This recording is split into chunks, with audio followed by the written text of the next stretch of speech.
ఈరోజు మీ హృదయాలు ఆనందించి గంతులు వేసి సంతోషించే ఓ ప్రత్యక్షత నేను మీకు బోధిస్తాను. ఈ మార్గం సరళం చేయడానికి కొన్ని ఆటంకాలు ఉన్నాయి. మొదటి ఆటంకం దూషకులు, ద్వేషకులు, విమర్శకులు. ఎందుకంటే పరిశుద్ధాత్మ దేవుడు దుఃఖపడే లక్షణం దూషణ, ద్వేషము, అల్లరి, క్రోధము అంటాడు ఎఫెసీ 4:31. ఈరోజు సోషల్ మీడియా మొత్తం చూస్తే క్రైస్తవులు ఒకరినొకరు అనుకునే పనిలోనే ఉన్నారు.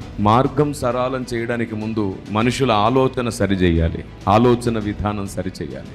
రెండవది, పరిశుద్ధాత్మ దేవుడు బోధించే ప్రత్యక్షతను గుర్తించే విధంగా సంఘం ఇంకా సిద్ధంగా లేదు. సంఘం తన గురించి విందామనుకుంటుంది, ఆశీర్వాదాలు దీవెళ్ల వెంట పరిగెడుతుంది, నీతి, యథార్థత, మంచి, పరిశుద్ధత వీటి గురించి మాత్రమే మాట్లాడుకుంటుంది. అలా ఉంటే చాలు అని అనుకుంటుంది. కానీ సంపూర్ణ సిద్ధి ఎఫెసీ పత్రిక 1:8-10 ప్రకారం దైవ చిత్తానుసారమైన మర్మము వలనే మనకు సంపూర్ణత ఉందని బైబిల్ సెలవిస్తుంది. కాబట్టి సంఘ ఆలోచన విధానాన్ని సరిచేయాలి. పాలు తాగే స్థాయి నుండి బలమైన ఆహారం తినగలిగే స్థాయికి సంఘాన్ని సిద్ధపరచాలి.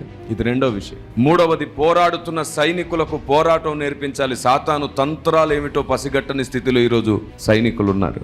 సంఘం ఉంది, బోధకులు సాతాను తంత్రములను పసిగట్టే స్థాయికి రావాలి. ఇది మూడవది. నాలుగవది, సంఘం దేవుని ఆలోచన విధానాన్ని, దేవుని వ్యూహాన్ని, దేవుడు పంపిస్తున్న ప్రత్యక్షతను అనుదినము సమకూర్చుకునే పనిలో ఉండాలి. అనుదినము సమకూర్చుకునే పనిలో ఉండాలి. ఈ 4 స్తంభాలు మన జీవితంలో ఎప్పుడైతే స్థాపించబడతాయో మార్గం దానికదే స్థిరపరచబడుతుంది, సరిచేయబడుతుంది. ఎందుకంటే ఆ తర్వాత జరిగేదంతా ఆత్మకార్యమే. ఆత్మదేవుడు మన జీవితాల్లో పనిచేయడానికి ఇవి 4 స్తంభాలు.